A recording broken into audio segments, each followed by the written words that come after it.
नमस्कार, मैं हृदय कुमार पूर्वी चंपारण सब सबका स्वागत करता हूं। और आज की वीडियो में हमें देखेंगे कि नियोजित और विशिष्ट में क्या अंतर हो रहा है। जब नियोजित से विशिष्ट बनेंगे तो कितना फायदा होगा, और नियोजित रहने में फायदा है या विशिष्ट रहने में फायदा है। बचत किस में अधिक हो रही है, यानी ईपीएफ वाले में अधिक बचत हो रही है, एनपीएस वाले में अधिक बचत हो रही है। साथ में हमें देखेंगे कि हाई स्कूल 10+2 वालों को, यानी प्राइमरी से लेकर के 10+2 तक हम देखेंगे कि बचत में किसको सबसे अधिक फायदा हो रहा है। दूसरी चीज ये भी देखेंगे कि ईपीएफ और एनपीएस में क्या अंतर है, किसमें कितना पैसा निकलेगा, और transfer, gratuity, OPS, GI, NPS, PRAN number, UAN number, इन सारी चीजों की जानकारी हम इसमें प्राप्त करेंगे कि किसमें क्या हो रहा है।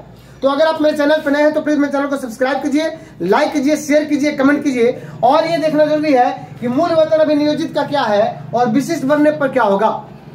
चलिए सबसे पहले देखते हैं कि 2003 और 5 के जो बाहर हमारे शिक्षक हैं उनका मूल वेतन आपको 30,420 अभी की डेट में है। जैसे ही वो विशिष्ट बनेंगे तो उनका मूल वेतन इसमें 330 रुपए बढ़ने के बाद 30,750 हो जाएगा। अब बात आ रही है कि इनका एनपीएस कटौती, तो एनपीएस कटौती 10% होता है। अब कैसे होता है, तो इनका जो मूल वेतन है ये, यानी मूल वेतन अब प्लस अभी जितना डीए है यानी 50%, तो कितना हो गया मूल वेतन, और प्लस इसका 50% यानी इसका 1.5 गुना का 10% आपका आपके खाते से कटेगा, और उसी का 14% आपको सरकार देगी। यानी 4613 रुपये आपका कटेगा, 6,458 रुपया सरकार देगी। कुल आपका हो गया 11,071 रुपया आपके खाते में जमा होगा। जीआई भी 30 रुपया जमा होगा, मैं इसमें जोड़ा नहीं हूं। ये टोटल मिलकर के 11,071 रुपया जमा होगा। अब बात करते हैं कि अगर नियोजित है तो अब क्या जमा हो रहा है। 1,800 रुपया आपका जमा हो रहा है, और 1,800 रुपया सरकार अनुदान दे रही है, 3600 रुपया कांस्टेंट है सबका, चाहे वो 1 to 5 हो, 6 to 8 हो, 9 10 हो, 10+2 हो, सभी का उतना ही जमा होगा 3600 रुपया। और चाहे बहाली आपकी जब्ती हुई हो, यानी चाहे आप 2003-5 के बहाल हो या 2022 के बहाल है, सबका 1,800 ही कटता है, 1,800 ही जमा होता है। जबकि विशिष्ट बनने में ये कांस्टेंट नहीं है। जैसे ही डीए बढ़ेगा, ध्यान दीजिएगा, जैसे ही डीए बढ़ेगा आपका कटौती बढ़ जाएगा, सरकार का अनुदान बढ़ जाएगा। जैसे हर साल 3% इंक्रीमेंट होगा, आपकी कटौती में वृद्धि हो जाएगी और सरकार के अनुदान में भी वृद्धि हो जाएगी। इस प्रकार जो अभी इस साल अगर 11,071 रुपये आपके खाते में जमा हो रहा है, तो जैसे ही जुलाई में फिर जो डीए बढ़ेगा और उसके अगले साल अगर 3% वृद्धि होती है तो ये आंकड़ा बढ़ता चला जाएगा, ये सभी का। एक और इंपॉर्टेंट बात बता देना चाहता हूं कि हाई स्कूल 10+2 वालों का सबसे अधिक वृद्धि हो रहा है, क्योंकि हाई स्कूल 10+2 वाले, हाई स्कूल वाले जो 31,000 जो पार नहीं किए हैं उनका कम से कम मूल वेतन 31,000 हो जाएगा, और जो 31,000 पार कर गए हैं उनके 31,000 से आगे वाला जो उसमें इंडेक्स है उसमें हो जाएंगे। और इनके खाते से 46, यानी 31,000 का 1.5 गुना हो गया, 46,500, यानी उसका 10% 4650 कटेगा, 6510 रुपये सरकार जमा करेगी, और 11,160 रुपया टोटल इनका जमा होगा। मैं अब एक चीज और आपको बताना चाहता हूं कि 3600 रुपया जमा हो रहा है 2003-5 वालों का, 3600 रुपये या किसी का भी।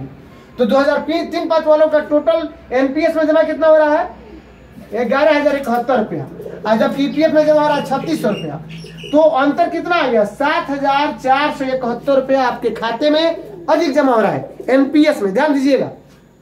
ठीक उसी प्रकार हाई स्कूल वालों का भी 11,160 रुपया जमा होगा, जबकि अगर वे रहते हैं नियोजित तो 1,800 3600 रुपया ही जमा होगा, यानी उनके भी खाते में 7,560 रुपया जमा हो रहा है अधिक। उसी प्रकार 10+2 वालों के खाते में 7,920, यानी सबसे अधिक ये 10+2 वाले के खाते में जमा हो रहा है। ये जमा हो रहा है 11,520, लेकिन अंतर कितने का आ रहा है, क्योंकि अगर 10+2 के रूप में नियोजित रहते हैं तो 3600 आपके खाते में जमा होगा, अगर विशिष्ट बनते हैं तो 11,520 जमा होगा। तो आपको फायदा कितना हो रहा है, 7,920 रुपया ये फायदा हो रहा है 10+2 को। मैं एक और चीज आपको जोड़ना चाहूंगा इसमें कि देखिए हाई स्कूल 10+2 के साथ बड़ी विसंगति है। 2006 के बहाल हाई स्कूल या जो 10 के बहाल जो भी है हमारे हाई स्कूल 10+2 वाले जो बहाल है वे वाले, या 2022 में जो बहाल है, इन सबों का लगभग यही 31-32 हजार के करीब में लोग पहुंच जा रहे हैं। यानी जो 2022 वाले बहाल होंगे कम से कम उनका 31,000 होगा, और हाई स्कूल में और 10+2 में 32,000 आपका विशिष्ट बनने पर मूल वेतन होगा। अब एक बात देखने वाली बात यह है कि ये तो हो गया कि फायदा हो रहा है, घाटा कहाँ हो रहा है इस पर भी हम चर्चा करेंगे। लेकिन 2006 वालों को बता दूं कि 29,530 है और 29,850 हो जाएगा विशिष्ट बनने पर। आपके खाते में टोटल 10,747 रुपये जमा होगा, यानी 4478 रुपया आपके खाते से कटेगा, 6269 रुपया सरकार जमा करेगी। अब बात आ रही है ये 3600 रुपये जो 29,530 रुपया में से आपको जो आपका मूल वेतन है तो 3600 जो जमा होता है ईपीएफ में, तो वो अगर इसको निकाल दिया जाए तो हमारा विशिष्ट बनने पर 2006 वालों को 7,147 रुपया फायदा हो रहा है। अब घाटा कहाँ हो रहा है, एक इंपॉर्टेंट बात ये देख ली, घाटा वहाँ हो रहा है कि चूंकि ट्रांसफर होगा और ट्रांसफर होगा विशिष्ट के रूप में, ये जरूरी नहीं कि आपका प्रखंड मिले, हाँ आपका जिला मिलेगा, हो सकता है आप 40 किलोमीटर 50 किलोमीटर 100 किलोमीटर 200, अगर 40-30 किलोमीटर के अंदर में है तब तो कोई विशेष घाटा नहीं है। लेकिन अगर 100 किलोमीटर के अंतर में चले गए तो अब तो आपको डेरा लेना पड़ेगा और वहाँ पे आपको ये जो फायदा हो रहा है वो आपको अब यहाँ पे लगभग इक्वल हो जाएगा। लेकिन फिर भी विशिष्ट बनने में और क्या फायदा हो सकता है, तो चूंकि आपका भविष्य सुरक्षित हो रहा है, चूंकि जजमेंट में बहुत जगह जज साहब ने पूछा है, मैं उसमें जजमेंट पढ़ रहा था तो मैंने देखा और क्लियर भी कर दूंगा बहुत सारी बातों को कल परसों में कि उसमें कहा गया है कि क्या आप सारे शिक्षकों को ये रेशियो के हिसाब से प्रोन्नति देने वाले हैं नियोजित को, तो वहाँ पे उनके जो अधिवक्ता है उन्होंने कहा कि नहीं, हम इसमें कहीं से प्रावधान नहीं किया गया देने की, लेकिन हम सरकार से मांग करेंगे कि जो नियोजित बन जाते हैं उनको भी उस तरह की व्यवस्था दी जाए। अब आइए बात कर लेते हैं।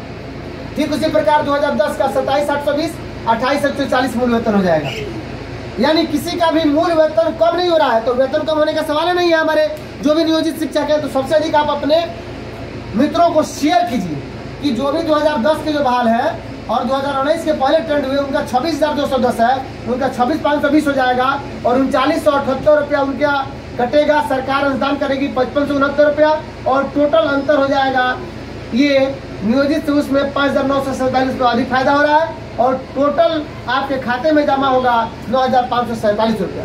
ठीक उसी प्रकार 2022 वालों का यहाँ पे दिया गया है, तो सबसे अधिक 2022 में चाहे 1 to 5 में 6 to 8 में या 9, 10, 10+2 में जो बहाल हुए हैं उन्हीं को सबसे अधिक फायदा यहाँ पे दिख रहा है। अब बात आ रही है कि 6 to 8 वालों का 28,550 है मूल वेतन। ऐसे भी लोग हैं जो 6 to 8 2013 में जिनकी बहाली हुई 14 में आए 28,840 हो जाएगा और आपके खाते में 10,279 रुपये जमा होगा और अभी आपका जमा हो रहा है 3,600 रुपया, उससे लगभग 6,679 रुपये ज़्यादा आपके खाते में जमा होगा। अब आइए बात कर लेते हैं एक और इम्पोर्टेंट कि कहाँ क्या घाटा है क्या फायदा है। मैं बता दिया कि आपका ट्रांसफर होने से, देखिए लोग कह रहे हैं कि सर परीक्षा देने से दिक्कत नहीं है, दिक्कत ट्रांसफर से है। बिल्कुल सही बात कहा आपने। अब देखिए क्या आप नियोजित रहिएगा तो आपको ट्रांसफर किया जा सकता है, एक वायरल हो रहा है कि ट्रांसफर कर दिया जाएगा, ये तब तक आपको ट्रांसफर नहीं किया जा सकता है जब तक कि कैबिनेट से पास न किया जाए आपके अगेंस्ट में, नहीं तो आपका ट्रांसफर भी होगा तो आप नियोजित बने रहेंगे, अपने निकाय स्तर में ही ट्रांसफर होगा, चाहे प्रखंड लेवल पे हो, पंचायत हो या जिला परिषद हो या नगर परिषद हो। लेकिन यहाँ पे जो ट्रांसफर की जो बात हो रही है विशिष्ट में, तो वो तो आपको जिला का चॉइस मांगा जा रहा है, जहाँ उनको मिलेगा वहाँ जाएंगे। आइए बात कर लेते हैं ग्रेच्युटी की बात। तो ग्रेच्युटी इसमें नहीं है नियोजित में और विशिष्ट में भी ग्रेच्युटी की बात नहीं की गई है, लेकिन चूंकि राज्यकर्मी का दर्जा यहाँ मिल रहा है इसलिए संभावना व्यक्त की जा रही है कि यहाँ पे ग्रेच्युटी दी जाए। हालांकि एक मेरे मित्र है शिव कुमार यादव तुर्कोलिया से, उन्होंने आज कहा है कि भैया ऐसा भी हो सकता है कि हम लोग की संख्या अगर कम हो जाए नियोजित शिक्षकों की तो सरकार समझे कि ये लोग इतने दिनों से काम करते आ रहे हैं तो हो सकता है कि ग्रेच्युटी का लाभ मिल जाए। तो देखिए भविष्य की बात है कि क्या होगा क्या नहीं होगा।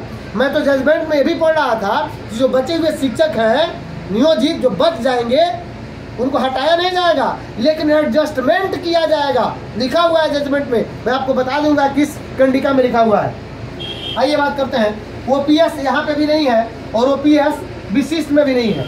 ओपीएस से फायदा क्या है कि ओपीएस पर कम से कम 8% फिक्स आपको इंटरेस्ट मिलता है और एनपीएस में कोई लिमिट नहीं है, अभी 6% लगभग ब्याज दर है, जबकि ईपीएफ पर 8.2%, 2.5% अभी ब्याज दर है 23-24 का, यानी ईपीएफ जो जमा होता है। तो एनपीएस का जो पैसा है जितना जमा होगा और जितना ब्याज सहित आपका पूरा रहेगा रिटायरमेंट के समय, उसका 60% आपको मिल जाएगा रिटायरमेंट बेनिफिट के रूप में, और जो 40% बचेगा उसको पेंशन के रूप में आपको बांध दिया जाएगा, यानी पेंशन के रूप में आपको उतना हर महीने प्रत्येक महीने मिलता रहेगा। अब आइए बात कर लेते हैं कि नियोजित में जीआई ग्रुप इंश्योरेंस नहीं है, जबकि विशिष्ट में ग्रुप इंश्योरेंस है ना। इसमें ईपीएफ है और विशिष्ट में एनपीएस है। ईपीएफ है तो यूएएन नंबर आपको मिला हुआ है, और जब एनपीएस है तो आपको प्रान नंबर जनरेट होगा, मिलेगा। तो मिला जुलाकर अगर हम देखें तो हमारे जो शिक्षकों की नौकरी 10 साल 15 साल बची हुई है, उनके लिए तो एनपीएस ठीक दिख रहा है। लेकिन बात ऐसी है कि घाटा कहाँ हो रहा है, तो घाटा हो रहा है कि आपका सर्विस जो है 18 साल आपने नौकरी की और विशिष्ट बनना है, तो वहां पे आप जाकर के फिर नया योगदान कर रहे हैं। हाँ, ये अलग बात है कि आपके वरीयता के लिए स्पष्ट विशिष्ट शिक्षक नियमावली में है कि आपकी वरीयता की गणना आपका ट्रेंड पे स्केल डेट से किया जाएगा, लेकिन प्रमोशन तो फिर 8 साल इंतजार करना पड़ेगा। अगर हम नियोजित ही रहते, हमको अगर मंशा ठीक रहती विभाग का सरकार का, तो हमें इसी में ये सारे लाभ दिए जाते और विशेष जो अपेक्षा हम करते हैं वह सब लाभ दिए जाते। तो आज आपने ये देखा, तो अगर आप मेरे चैनल पर नए हैं तो प्लीज मेरे चैनल को सब्सक्राइब कीजिए, लाइक कीजिए, शेयर कीजिए, कमेंट कीजिए। आप खुद जज कीजिए कौन अच्छा है। मिलते हैं नेक्स्ट वीडियो में, तब तक के लिए थैंक यू।